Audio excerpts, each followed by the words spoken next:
मुंबई गोवा हायवेचं काम 2009ला सुरू झालं। आता या महामार्गाचं 95% काम पूर्ण झालं असल्याची माहिती केंद्रीय मंत्री नितीन गडकरी यांनी दिली आहे। पुणे जिल्ह्यातील रस्ते वाहतूक प्रकल्पाचं पहिलं पॉवर पॉइंट प्रेझेंटेशन झालं। त्यानंतर पत्रकार परिषदेत गडकरींनी हे विधान केलं आहे। मुंबई गोवा हायवेचं काम 2009ला सुरू झालं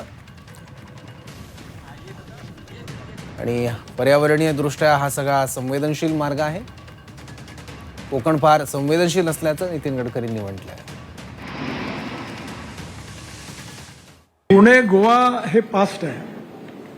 हे 2009 साली महाराष्ट्र सरकारच्या पीडब्ल्यू डिपार्टमेंटने सुरू केलं होतं। आता मी काही कोणाला दोष देत नाही, त्यावेळी मी विरोधी पक्ष नेता होतो मधल्या काळात, त्यात मला कोणाला दोष द्यायचा नाही आहे। झालं ते गंगेला मिळालं, पण मी व्यथित आहे। आणि आता असं आहे की काही गोष्टी बोलता येतात, काही नाही। कोकण फार संवेदनशील आहे। एक एकराचे 8 मालक आहेत। अजूनही लँड ॲक्विजिशन मिळाले नाही काही ठिकाणी। इतके लोकांचे भांडणं आहे, कोर्टात केसेस आहेत, पण आता पुष्कळ पूर्ण झालेलं आहे। 95% काम पूर्ण झालं आहे। Let us think for the best, not prepare for the worst.